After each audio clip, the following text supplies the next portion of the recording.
Okay, guys, got a little light on the brown room. This is what we'll be working on in a little while. You can see we've got a bunch of stuff sitting on the table. The Sony surround sound already took a crap. Done, gone, in the garbage. Garbage men took it. I was using the oak and the whatever, I don't know how you pronounce it. With the two smaller square speakers, which are Jensen's. They're old, like 30 years old.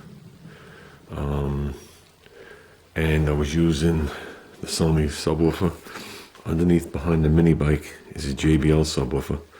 That's what's getting used now. That's what we're going to wire in. That thing's gone. The two square speakers, the two rectangle speakers will probably sit on the end of the glass like they were.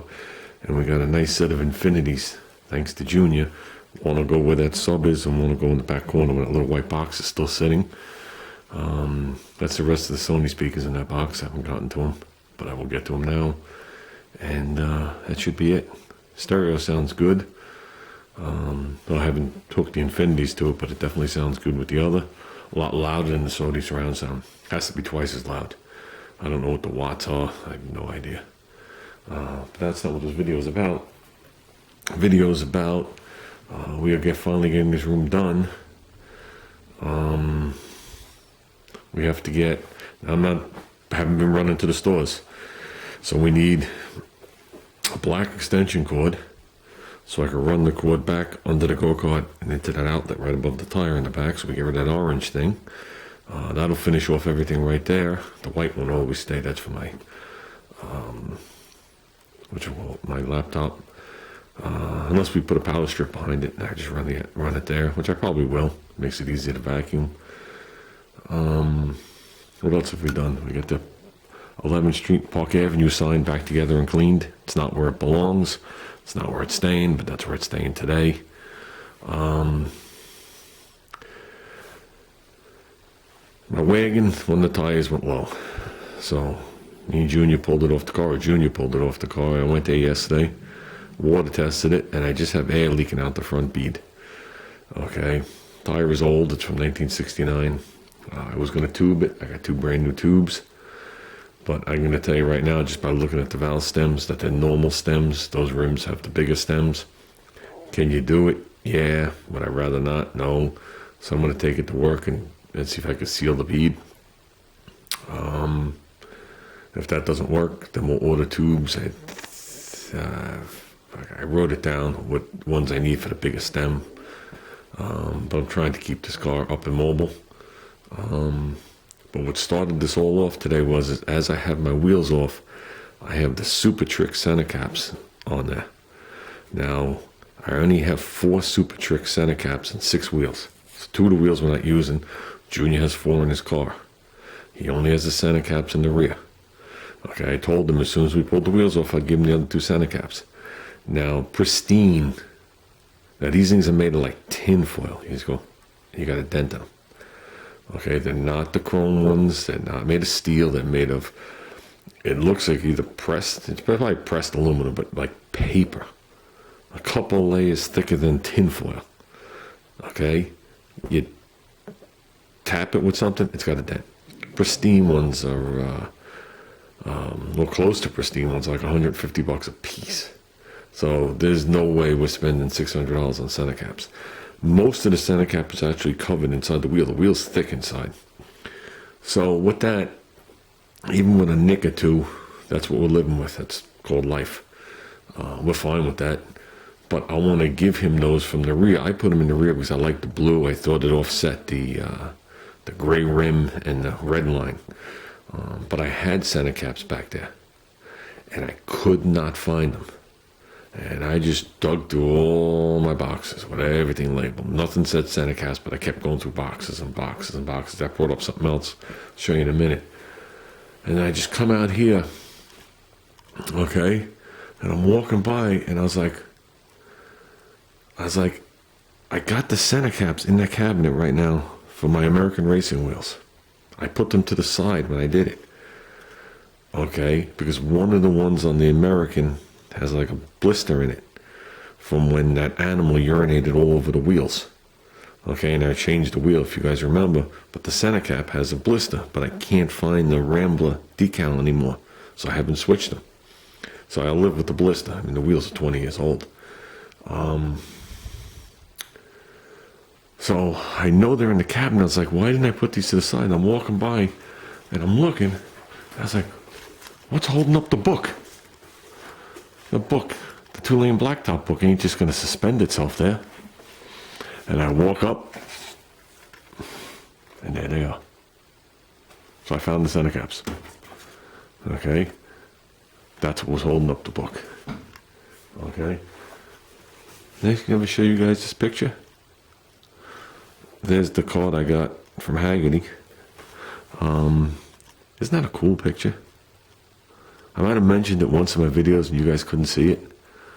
But I don't know how they do it, but it's got the lines across it like they do on like a dollar bill. And you can see it's Grand Central Station, the Chrysler Building, the Pan Am Building, which, you know, there's no such thing anymore. But the era, slant back Oldsmobile. Remember the slant back Cadillacs? Okay. Late 70s Thunderbird. Okay. Not really sure what that is.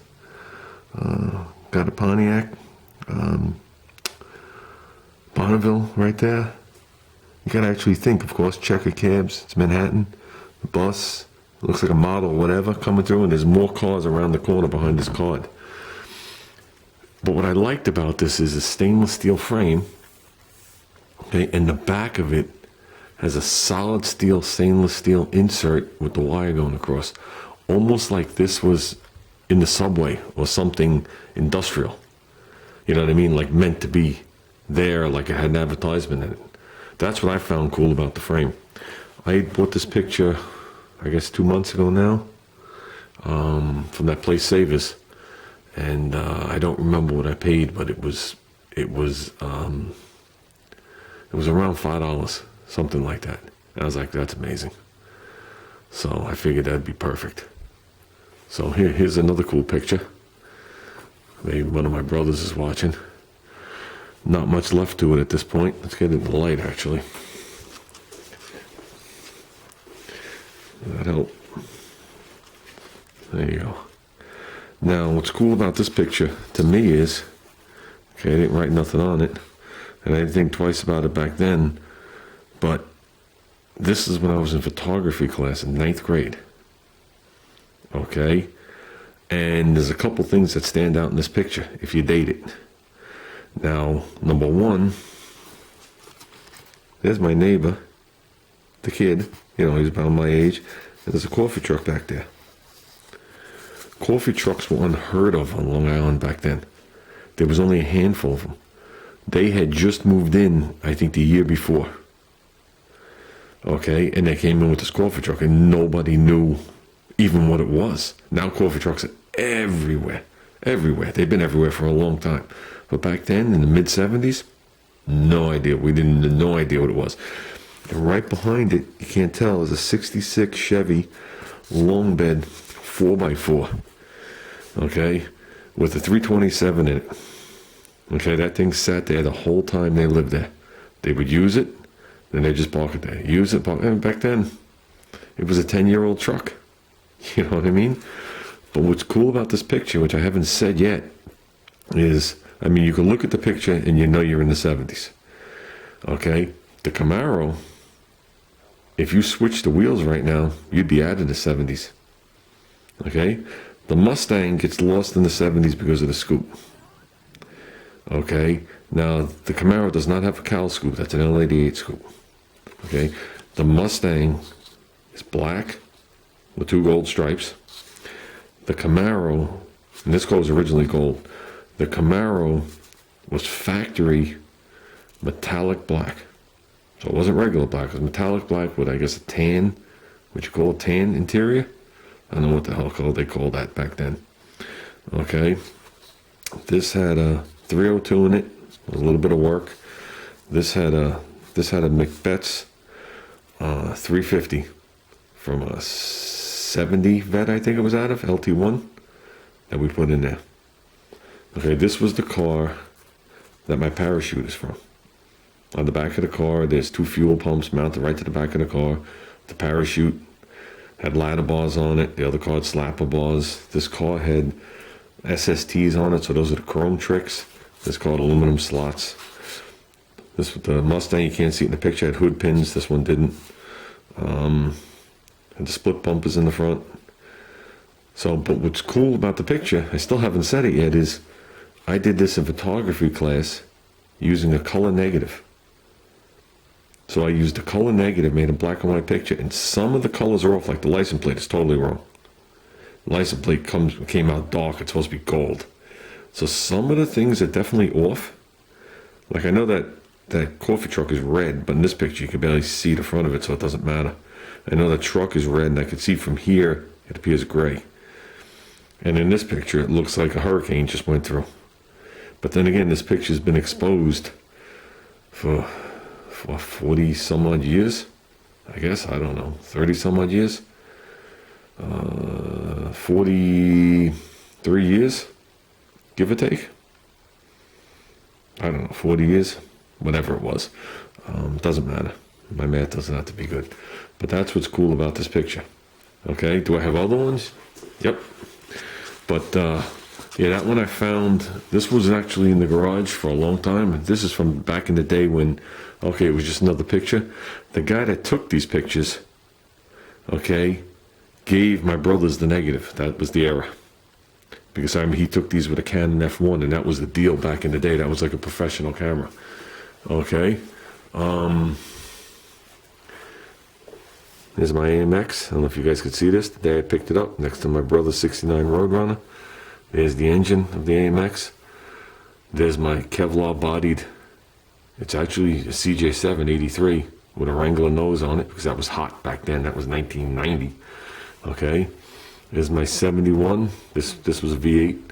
Here's my 71 that had the Dauntless V6 in it. Okay, you can see the big long ladder bars.